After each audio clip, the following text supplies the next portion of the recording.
Hi team, we are live and welcome to the TEAMCPNZ Quick Connect podcast where you can stay informed, keep connected and learn from one another along the way. It's been pretty fun actually over the last few weeks to get some feedback around our main meters podcast that we've done and actually also just other people, you guys, our TEAMCP community, to be meeting each other and connecting with each other. So that's basically what the job is today. I'm your team captain, Richard Greer. On today's podcast, we're going to catch up with Bryan Prestidge.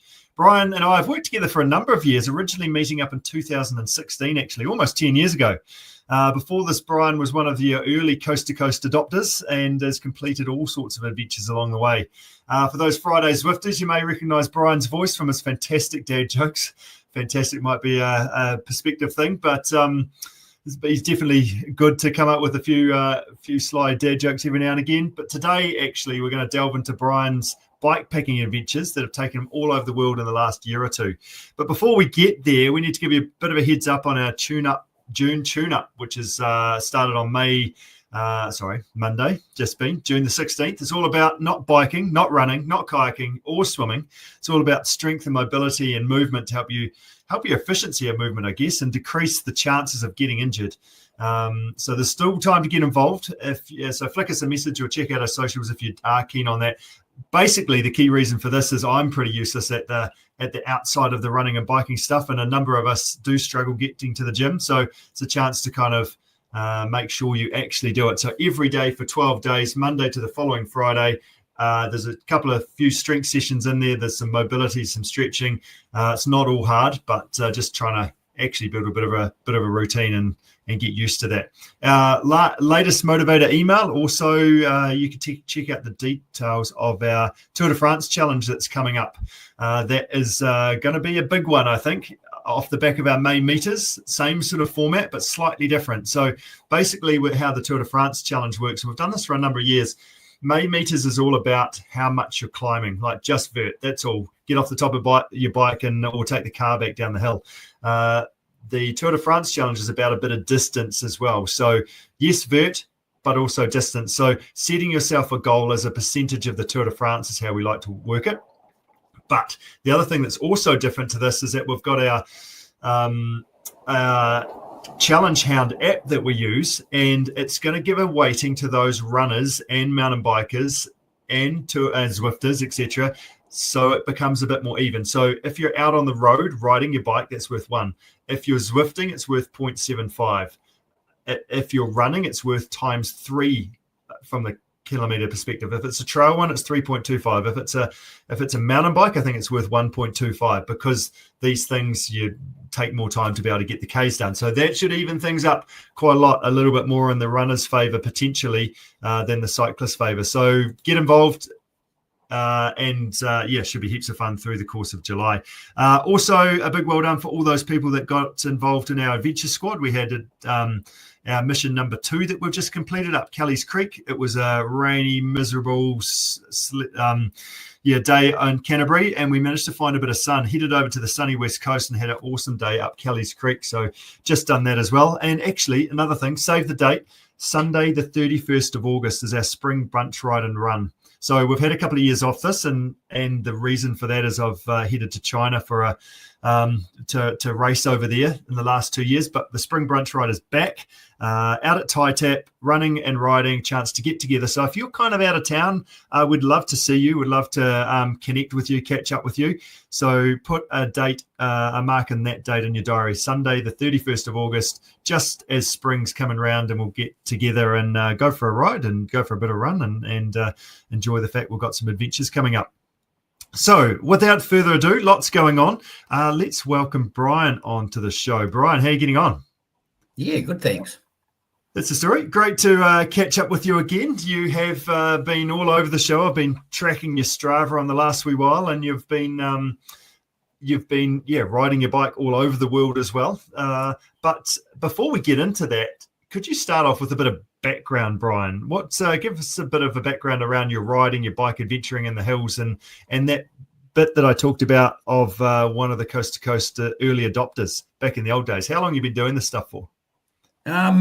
So I went to Outward. I got the opportunity to go to Outward Bound in 1984, I think, and I'd been racing cars as a teenager and early 20-year-old. And I sort of, at Outward Bound, I rediscovered a love of the outdoors and tramping and stuff like that, because I'd done quite a lot of that in my early teens. So we're talking flannel shirts and bush shirts, aren't we? Oh, yeah. Swan dry bush shirts. Mountain runner, a swan dry bush shirt. You can't beat it. Yes, I didn't wear boots, though. So I did the third ever 2-day coast to coast in 1985. Right. And I then did the teams event, then another two days, and then did the third ever 1-day coast to coast in 1989. Okay, fantastic. And they were all successful experiences in a sort of shorter boat and without a rudder, probably. Yeah, I don't know what a rudder is, and I have no idea what a wing paddle is. I've heard these terms, but never seen one. Yeah. Yeah, good stuff. So I adventures sort of continued on from the mid 80s or so through to finding bikepacking, which happened. When was that? Like mid 2015 or something like that? Is that sort of? Because I met my wife doing the coast to coast, and we got married just after we got married in 1989. Yeah. And then we had 3 kids, and then one of them got old enough to babysit. So we bought bikes again and went mountain biking and road racing and stuff like that. Would have been, when was that? Like late 1990s or early 2000s or something. Yep. Did a lot of road bike, like did the round Taupo ride for a number of years. And I took up bike racing when I was doing the coast to coast to become a better cyclist. And then, I had a frozen shoulder in about 2013 or 2014. Yeah. And started swimming to free that up. And, I got to a kilometre and then I thought, Ironman's only 3.2. I might as well do one of them, so. It's a challenge Monica, where you and I met. Yeah. So that was 2015. And then I was sort of about a month later, I was just sitting around thinking, I need something in my life, like I've done an Ironman, and if I haven't got an aim, I just get really lost. And Tour Aotearoa popped up, and I remember looking at this, 3,000 kilometres, and I thought, I can ride a bike. How hard can that be, So I was very fortunate that I knew someone who'd done quite a lot of bike packing before it was really fashionable. Yeah. So I sort of had a little bit of a coach, if you like, to to talk me through it, and I just got going, and you just hop on your bike and throw some gear on it and go and ride it, And one of the things I remember when we were working together a number of years ago is that I think there was one day you're at a wedding or something like that down south. You live in Timaru, and just ride home or just ride to the wedding. Like that takes you. That was my son's wedding. He got married in Te Anau. I was going to ride down and back, and then my wife broke her arm. So I had to drive down, and then we arranged a driver for her, and I managed to ride back, just as you do. Yeah, but important not to be late for that occasion as well, I guess, if things do go slightly wrong. Well, I have a new favourite T-shirt. It's Plan B. It's like Plan A, but with fewer restrictions and usually involving more alcohol. So, and potentially a better story at the end of it as well. Yeah. I like it. That's good. That's very, very good. I might use that. And is it true that runners are just cyclists in training? Is that true from your perspective? I'm not that. I used to be a runner. I was in the school cross country team. Yeah. And I did the coast to coast because I'd grown up at a family batch, where I'd just, as a kid from 8 years old, I'd run up and down riverbeds. So I would still love to be a runner, but I've done too much cycling, and of course, my body can't handle running anymore. So right. But it's dead right. Like, I know so many cyclists who are just broken old runners. So I mean, the beauty of cycling is you can do it back to back to back. Running is tough to do that, isn't it? And then also carry a bit of gear and things like that. It's very good. And New Zealand is getting better and better, and more infrastructure available to make it safer to want to go and ride your bike, which is pretty cool. And we're sort of linking more and more places together that are not on the main road. So yeah, super fun, and more people are getting involved in it. And also just like what I am enjoying and people doing these adventures is that actually that's not that far. We can ride from the Marlborough Sounds to Milford Sound. Like, that feels like it's a hell of a long way, but people do it, and it doesn't actually take that long, back to back over days. So yeah, we've had a few bike packing podcasts in the last little while, just because it's fantastic how people are challenging themselves and getting out to do more than they think is possible, and to explore and learn along the way. So yeah, lots of good stuff going on there. So you've retired just recently, and I guess it's just helped free up a bit of time to be able to do some more bikepacking. Where have you been over the last year or so? So I hit the gold card age in April 2024. I'm retired now. I have trouble with what day of the week it is now, So, so I retired, and I'd always wanted to go and ride the Tour Divide in America. Okay. Which is, Banff. The race is Banff down to a little place called Antelope Wells on the Mexican border. Right. But being, I had my own business, and I just couldn't take effectively 6 weeks or 2 months off work. Yep. So I retired and took 2.5 months off and went and I didn't race it. I just went and cruised it. But I rode from Tucson across to Hachita, which is just above Antelope Wells, a tiny wee place. Using the same 400 kilometres. Using the same route as the event. Yes. So I rode it. I did a 400k ride to get onto the course. Okay. And then rode basically the Tour Divide course up to Banff. Okay, fantastic. Yeah. Tell us, have you got a highlight or two of your riding in America? How was that? I loved it. I started in Arizona in a heat wave. Yep. And so I flew over I started riding on the 3rd of June, and it shouldn't have been any more than about, mid-30s. So I thought I can cope with that, Yep. I saw 47 degrees twice on my Garmin, and 45 for the other 3 or 4 days of that, of that week. Hopping between tree and shade, I'd imagine. Well, I learned very quickly after the first day of riding in that heat that I had to be in an air-conditioned motel by lunchtime.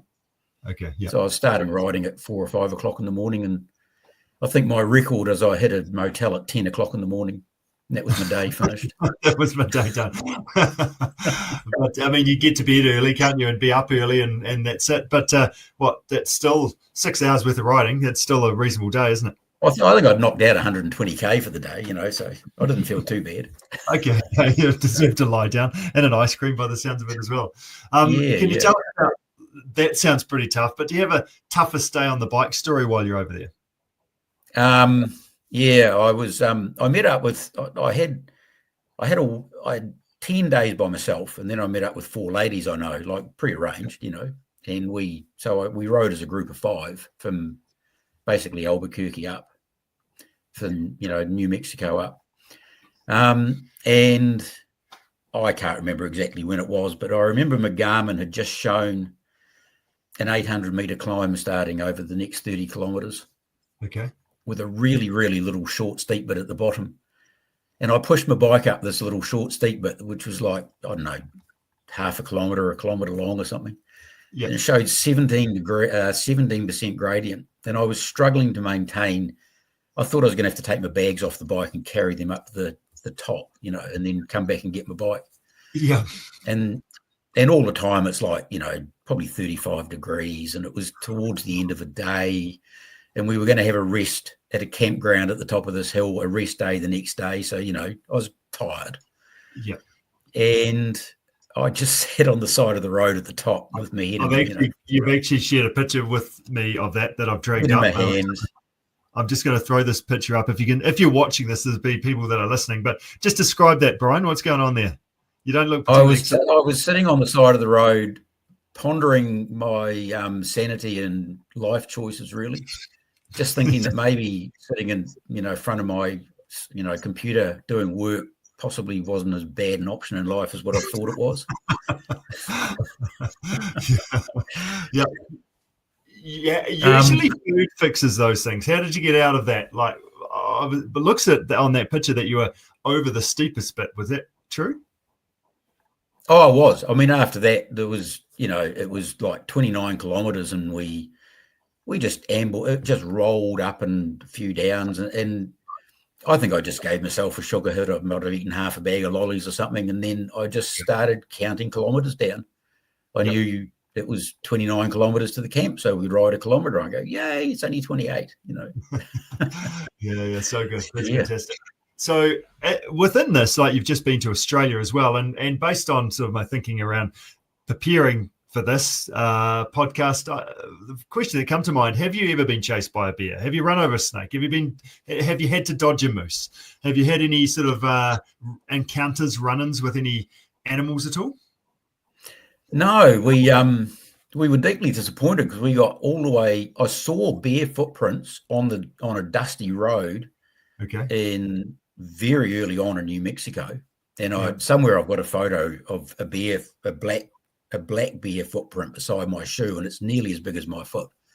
But we got all the way to Canada before we actually saw a bear. Okay. But it was quite a long way away. It did have 3 cubs with it though. We saw 2 live snakes, I think, on the road. I have no idea what they were. They were about, biggest was like 18 inches long or something, Yeah, right. So not super big. You don't need to stop to ask those snakes either, do you? That's fine. No. And the only moose I saw we saw one in the wild through a pair of binoculars from a B&B place we were staying at. Yeah. And then I saw some in the Calgary Zoo.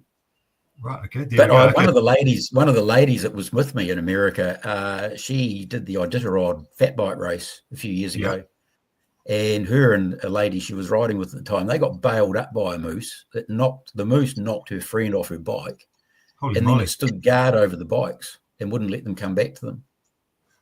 Okay, that's not very useful at all, is it? Goodness, how do they get out of that? Not when she said, we were riding in t-shirt and shorts because, of course, like in minus 20 degrees, you don't want to sweat. And we were just comfortably monitoring our like sweat levels, so to speak. And she said, when you're standing in like minus something like that with a t-shirt and shorts, it becomes quite critical that you can get back to your bike to get your warm clothes on again. So fortunately, a very kind dot watcher came up and with a gun and scared the moose away. So Okay. But I didn't have anything exciting like that. So right. Okay. So speaking of locals, I mean, one of the fun bits of traveling and especially bikepacking is the locals that you come across in the human form. How did that go? Any sort of run-ins or experiences or cool things that happened along the way? I was far more worried about the locals before I went to America. I was more worried about being shot or killed by a car or something than what I was with wildlife attacks. I thought, I run a little farm. I thought I can handle wildlife. Like, I know how to talk to them, Yes. American people, because we were riding through small town America, were just absolutely fabulous.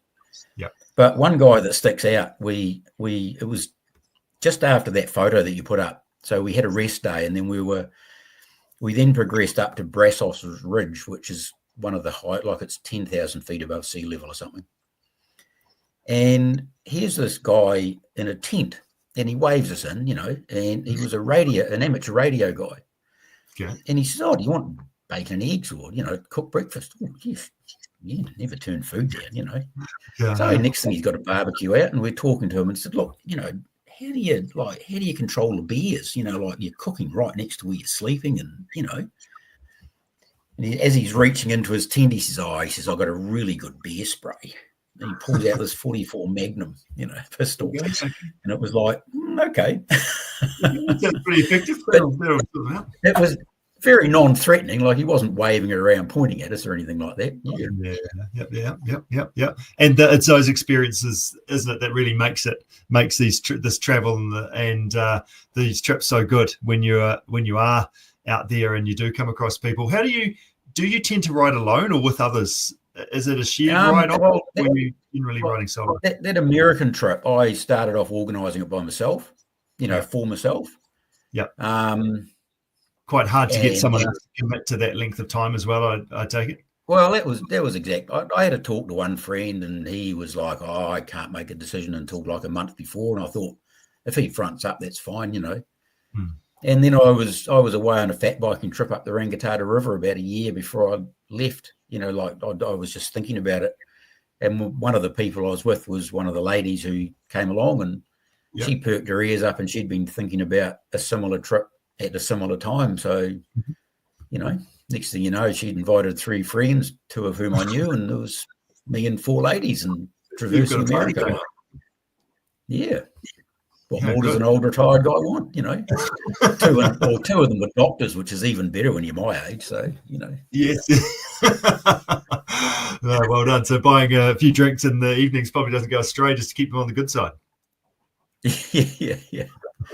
No, that's good. Over the past year, you've mentioned that you're retired, but you're not really retired. You've actually just started working for Adventure South as a guide on their trips. How have you found that experience? And as a result of that, I guess riding with people on those tours, have you got any advice for, I guess there's lots of people that are taking on that first multi-day trip as part of that. Any advice that you've learnt as a result of riding with a bunch of others as part of that work? I think multi-day trip, really important to ride at your pace. I have no trouble because I tend to ride by myself anyway. Okay. And if I'm with my friends, we just let each other ride at the own, like we will say, if we've got a group of 3 or 4 of us, we'll say, right, we're going to ride head Ashburton. Yep. So, right, we'll meet in the, XYZ cafe at Ashburton sometime or at the campground. And we just turn up there, we dribble in at our own pace, Yep. I've seen so many groups of people ride, sounds to sounds, to Aotearoa, and they get 4 days in and the group's just disintegrated and they've all had arguments and it's because someone's trying to drag the others along at a pace that they just can't ride at. So So it's not a Tour de France peloton we're talking about here, and that's probably the thing that people get stuck with or brought into, because it is slightly easier to ride behind someone else, but you're riding day in, day out sort of thing, aren't you? So you can't sustain that level of intensity for too long. So you want to play the long game and actually be able to continue ride. So it's a real sort of cruisy all day paces that you're going at. And if there's a headwind, well, you just ride a bit slower, I guess. That's dead right. You've got to just forget about it. And I mean, if I'm riding, like say a headwind pops up or a hill pops up, and I've got 20 kilometres or 30 kilometres to get to a campsite or a motel or whatever, I just look at it and it's like, I'm riding 5 kilometres an hour. It's going to take me 4 hours. Yep. And or whatever, just accept that that's what your day is. You can't if you're riding at 5 kilometres an hour up a hill, you can't suddenly just ride at 10. No, that's right. And if you do end up riding at 8 or 7, like that's a lot of extra effort to do a couple of k's per hour quicker. And how much faster do you get there? I don't know. I'd do the maths, but it's probably only half an hour, 20 minutes quicker anyway than a sort of ticking along type pace. Yeah. And then that half hour you save takes you an extra 2 hours to recover from. So, you haven't really saved half an hour. How many extra pies do you need to eat to offset that? And then all the equation gets tough. What about so those that are taking on as you mentioned, your Tour Aotearoa, like back in 2016 or so, that was like, crikey, that's a big job. Is that even doable? Like there's people that may be raising money or doing sort of like way out there things, but now it's become pretty, well, I guess when the people that we work with and talk to, it's sort of become a bit more normalized. And your sounds to sounds, as I've just talked about, and other bikepacking adventures, multi-day missions. Any advice for those people that are taking on those, I guess, specific trips or other sort of adventures? Be realistic about what you can achieve is probably the biggest thing. I mean, I started TA 2016, the first one.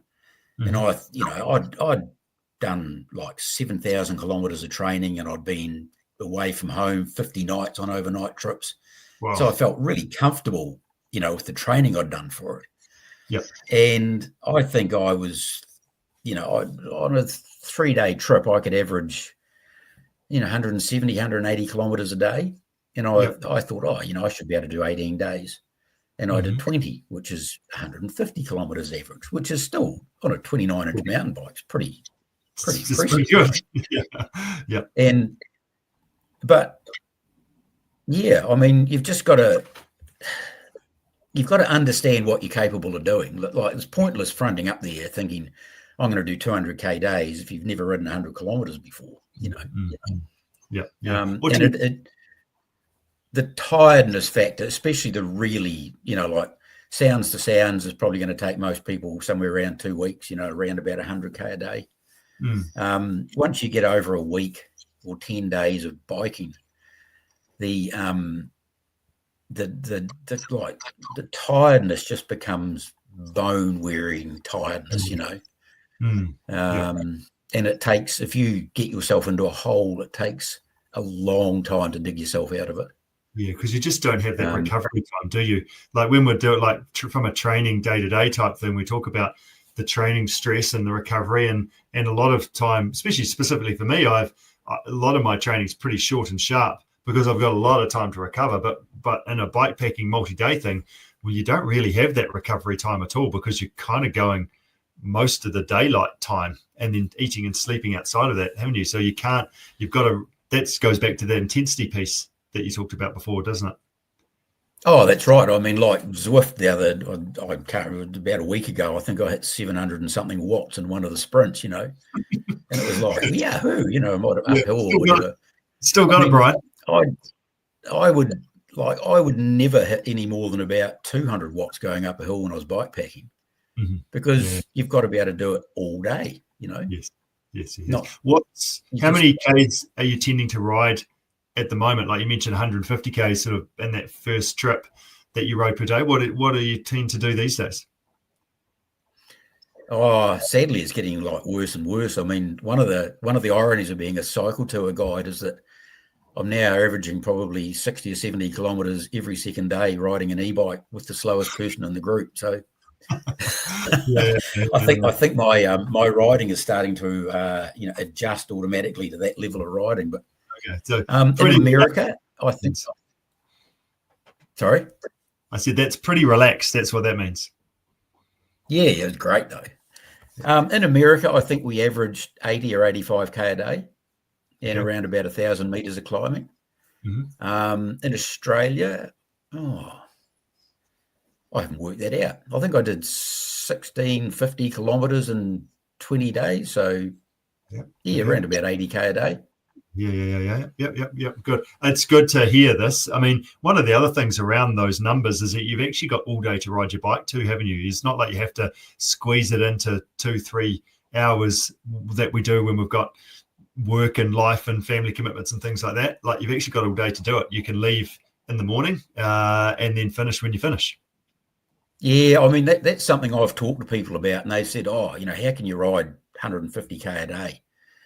Yep. And it's like, well, you just start at 5 in the morning or 6 in the morning and you ride till 9 at night. Like you've got all day to do it.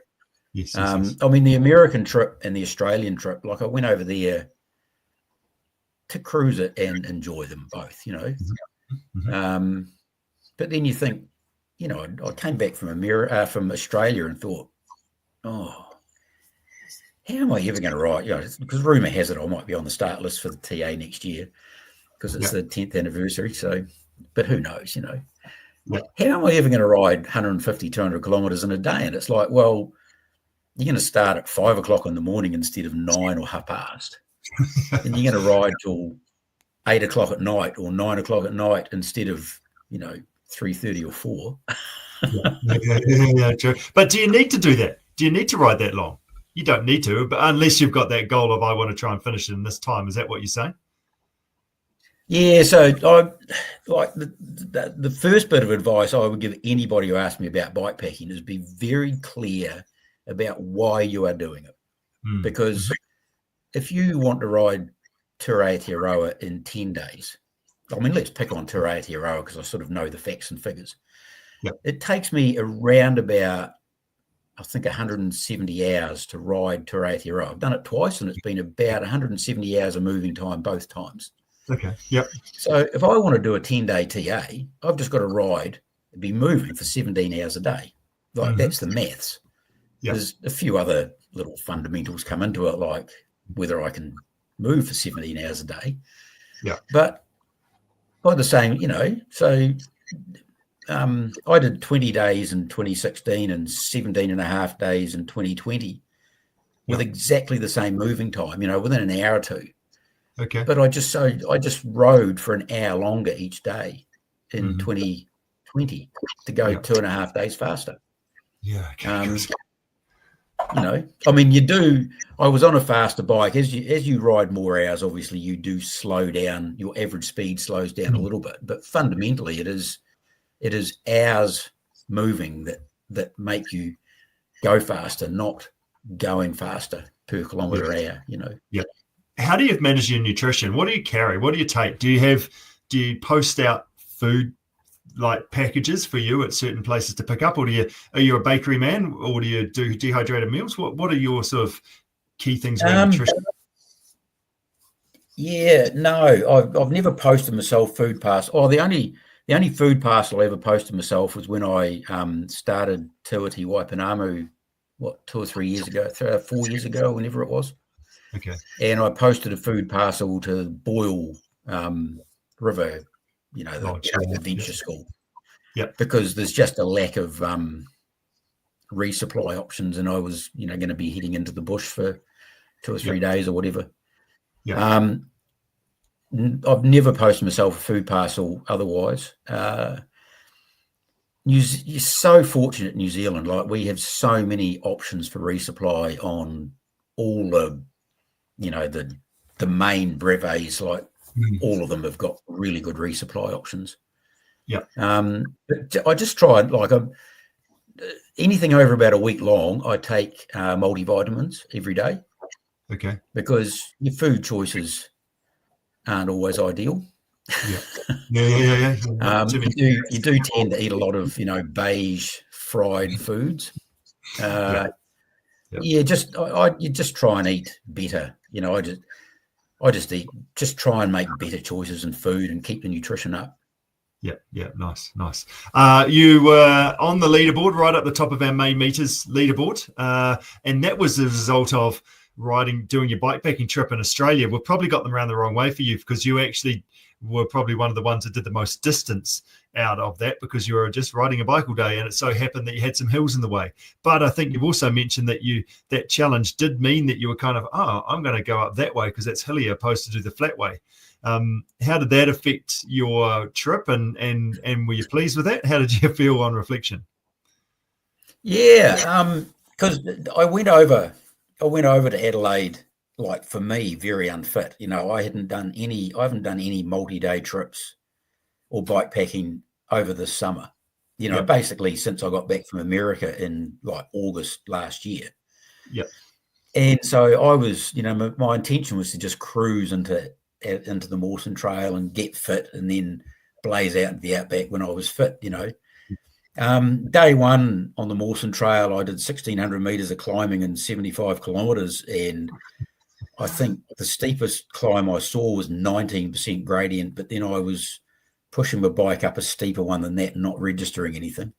Okay. It wasn't this nice quiet introduction that I needed, but it was fabulous for May meters. Yeah. What was that May 1? Is I can get into this now, early on. Is that I think I'd done a couple of days. That was about May the 3rd or 4th or something. I'd done a couple of days on the indoor trainer before I left. So yeah. We did a wrap up. All the people that did it, and Karen, who lives in Tasmania, was talking to me. How's Bryan going? What's he up to? So we did jump on Strava to see, has he finished his trip? What's he up to now? Knock you off the leaderboard. I was gutted at the Everest weekend. I was sort of trying to find a hill that I could go and do maybe half an Everest on or something, but I was riding down the Adelaide Plains with a howling tail wind behind me, and I think I got 200 meters of climbing a day. So. Yeah, that's right. Yeah. Well, as I mentioned, we've got our Tour de France challenge coming up, so we do expect big things from you, Bryan. You've done very well in May, and cool to be sort of following your journey and seeing how you were going as part of that. And I think the other thing, if you've got this deep into a podcast, Bryan and I are going to catch up in a couple of weeks' time when he's riding up my way, and we're going to unpack his gear and then repack it. We're going to talk through what he takes bit by bit and also what he doesn't take as well. So we're going to do a bit of video footage and a talk through that. So keep an eye out for that one as well. But Bryan, thank you so much for joining us today. It's great to have you back on Zwift. As I mentioned earlier on, you do bring a bunch of enthusiasm and some poor dad jokes to the table as well, which is awesome fun. And thanks so much for being an awesome part of our community. Yeah, thank you. I mean, thanks for the inspiration and perspiration. Yes, good stuff. I'm going to take care. We'll catch up soon. Thank you. Bye. Hey, Bryan.